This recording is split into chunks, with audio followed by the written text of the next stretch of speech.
Ram presents the Canadian tradition. Well, in this week's episode, we're back in the beautiful province of Alberta pursuing two of my favorite animals, mule deer and whitetail deer.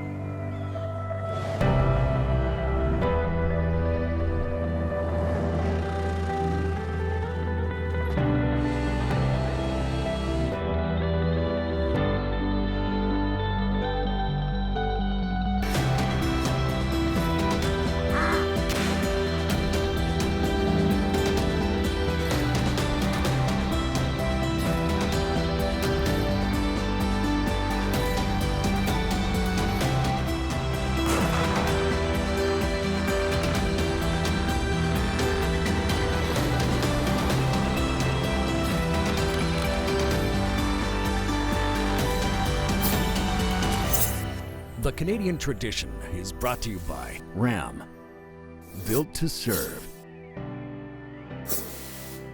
Cabela's, world's foremost outfitter. Under Armour, go where you don't belong. Polaris, the world leader in off-road. Steel, get the job done. Winchester, the American legend. Loophole, be relentless. Toyo Tires, driven to perform. Lund Boats, the ultimate fishing experience. WeatherTech, nothing protects like WeatherTech. And by Ducks Unlimited Canada, our wetlands, our future.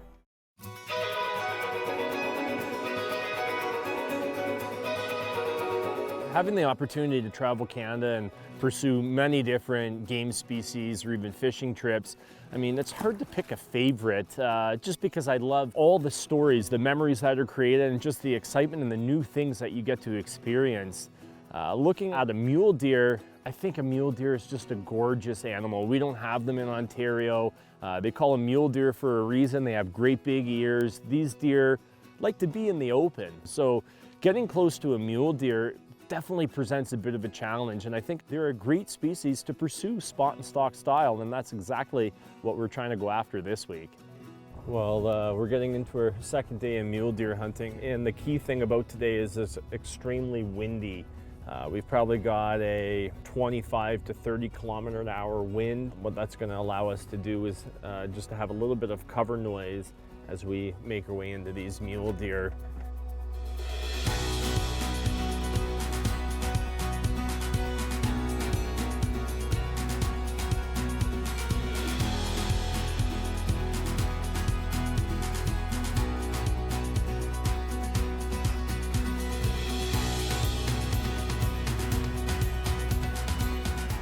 Getting into this opportunity, things were just lining up. That wind started to pick up and it might have even touched 40 kilometers an hour. I could pick a handful of leaves, throw it up, and I don't think they hit the ground till they were about 100 yards behind us. So I really knew these deer weren't going to hear us. So as long as we kept cover between us and those deer that I could see, I knew that we were gonna get close. We've made it in the bush maybe 100 yards. This leaf cover is actually drier than what we anticipated. So we're just gonna take our time. I'm gonna get up here. As I get closer, I'm just gonna glass. These mule deer have been bedding in this timber pocket, some of these deer probably their whole life. So they know what looks different. We got up close, I figured we were 60, 70 yards from these mule deer. And just when you think everything's going correctly, that's when Mother Nature throws a curveball to you. We had come in so silently that I actually looked to my left and there was two whitetail fawns that must have heard us. They bounded up, came about 20 yards to our side, and we just sat motionless. They couldn't smell us, they couldn't see us, and if you can believe it or not, those whitetail fawns came right in to 15 yards and bedded down.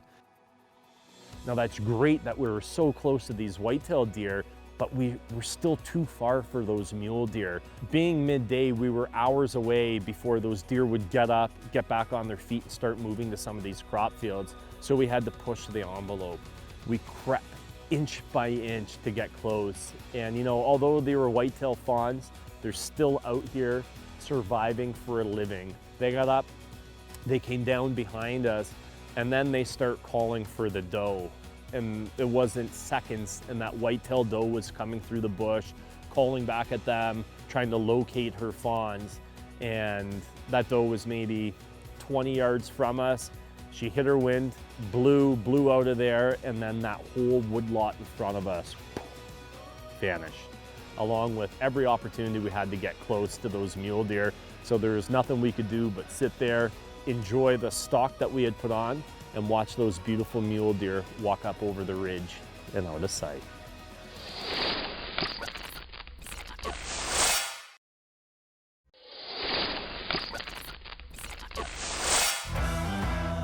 To look at mule deer hunting and to think that you're always gonna get one with archery tackle, that's a pretty tall feat.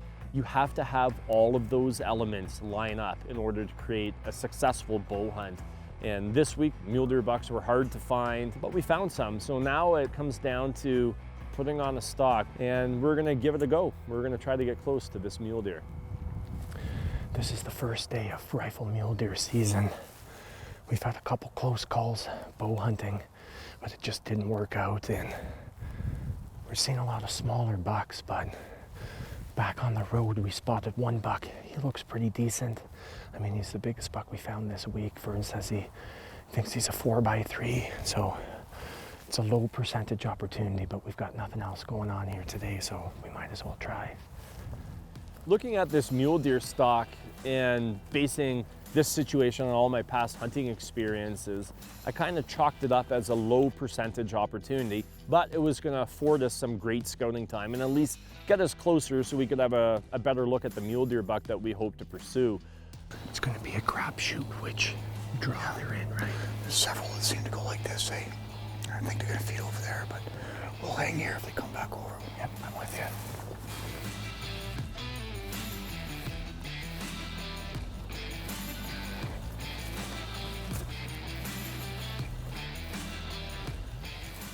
We're just gonna edge up in class. Drops down into a crop field, but we still have to have the deer on this side of the fence. Vern's just laid eyes on him. I tell you, that's mule deer country. I absolutely love this. Yeah, they go down a big timber down in the bottom there with it. Wait a second, something spooked him. The biggest one's coming back.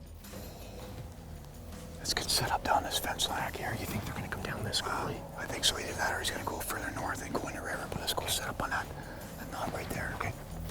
Let's go.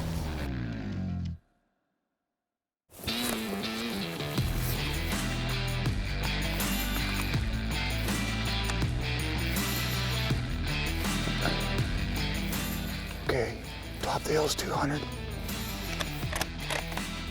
Okay, I'm on. He's coming. Yeah, here he is. Stop him, stop him. Back. Okay, top's 200 yards. Okay, I'm on him.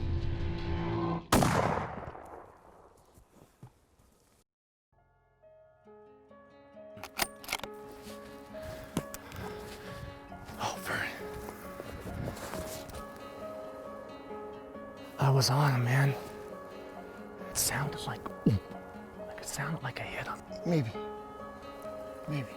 Oh, man. Let's go. Let's get up there just in case he's wounded or he's making his way that way there. Sorry, pal. I know we've worked hard this week. It's one of those things you get like 4 seconds, so let's get to that high point. Okay. Unloaded? Yeah, Right on.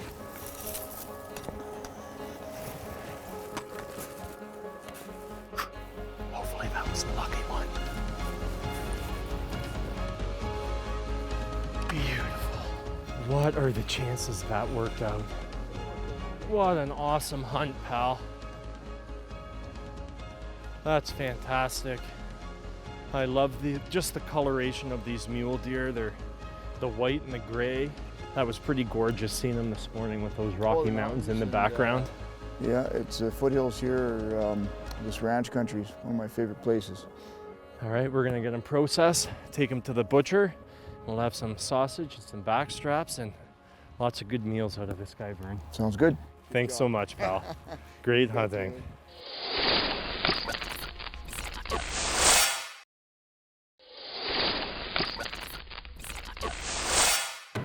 Heading out on a whitetail deer hunt, there's something about it, it just really gets me excited. I don't know whether that's my tie to a whitetail deer that I have through raising them, through spending time around them. It just really draws me to them, and they're probably my favorite game animal to go after. The whitetail deer is so adaptive, and we've had the opportunity to hunt whitetail deer from Eastern Canada, Anticosti Island, in Ontario, Manitoba, right out to the province of Alberta. And it's an animal that will find a way to survive, and it will find a way to thrive. Spending a few nights with the bow in hand, things just didn't work out, and you know what, that was fine by me. We had seen some great deer again, taken in some spectacular scenery, and had some time to reflect, which is one of the great things about hunting, is it gives you time to unplug. I would take this time that we spent archery hunting and classify that as scouting time. We had located a couple really nice bucks that we thought, hey, you know what, when rifle season rolls around, if these bucks come out, they would definitely catch my eye and I would be taking a second look.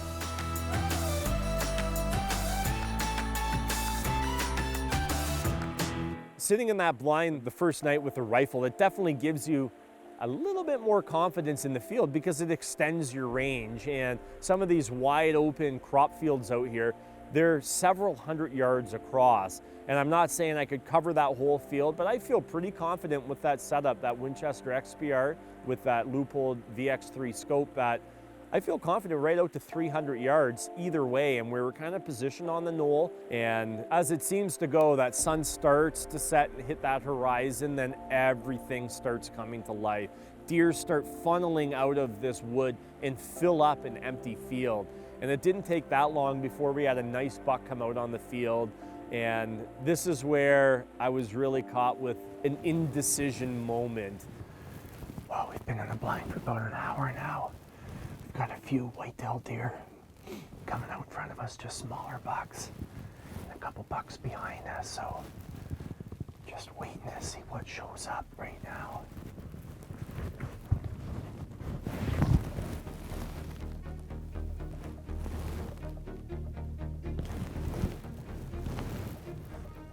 There's a nice buck coming right there.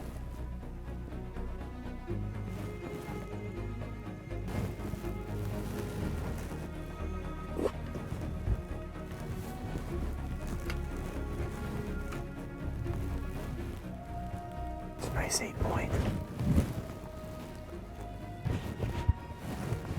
Oh, what do I do? Oh, that's a tough decision. Another look at him through my binos. He's a nice buck. He's an 8-point. He's so cool. He's real narrow, but his antlers come in and touch right at the top, almost form like a heart shape. Oh, that's a tough call. He was coming in and I thought to myself, it is the first day of rifle season, so I decided to give that deer a pass. And as luck would have it, gradually during that last hour, that deer worked all of his way in until he was directly behind the blind at 20 yards. How's that go? We spent 3 days in here archery hunting, didn't have a buck within bow range, and as soon as I leave the bow at home and bring out the gun for rifle season, we have that buck come into 20 yards. That's one of the things that if I probably had some hair, I would be sitting there pulling it out, but don't have any of that, so I don't need to worry.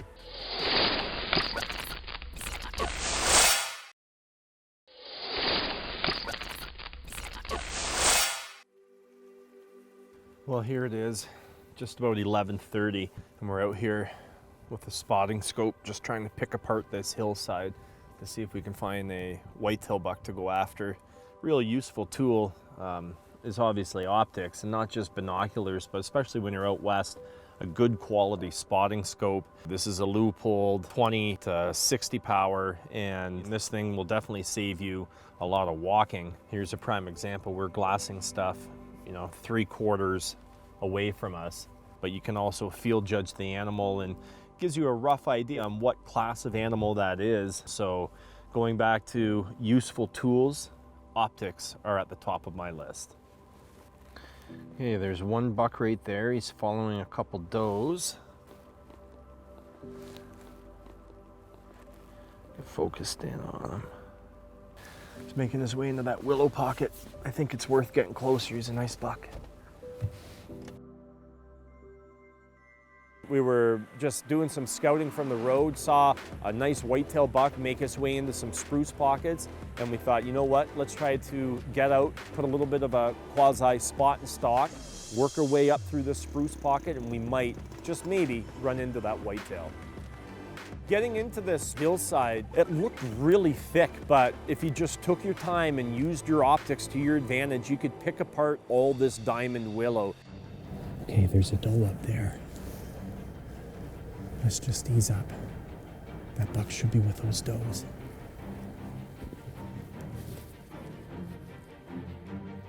Okay, there they are.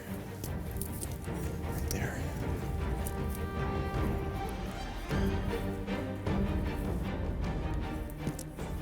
Okay, I see some bucks. Which one is he? There's multiple bucks right there. There's a nice 8-point does. There he is, right there. I can just see his shoulder.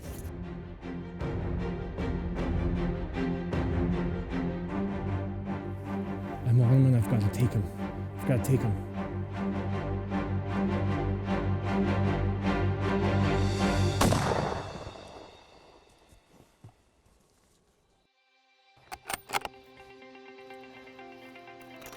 Yes.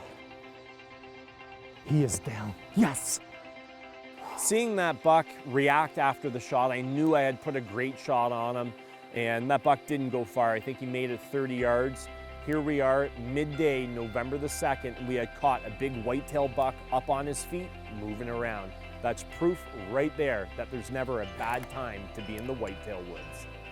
Love that combo, that Leupold VX3, tight shooting quarters. We're maybe 75 yards from this whitetail and a half a dozen other bucks, and just had a small window to shoot through. You can see all this diamond willow behind me. That goes to show you, make sure your gun's hitting bang on and that Winchester hit its mark.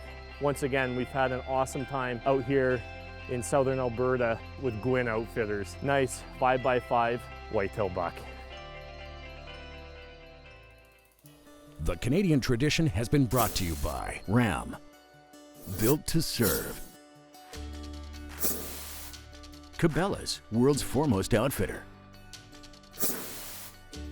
Under Armour, go where you don't belong. Polaris, the world leader in off-road. Steel, get the job done. Winchester, the American legend. Leupold, be relentless. Toyo Tires, driven to perform. Lund Boats, the ultimate fishing experience.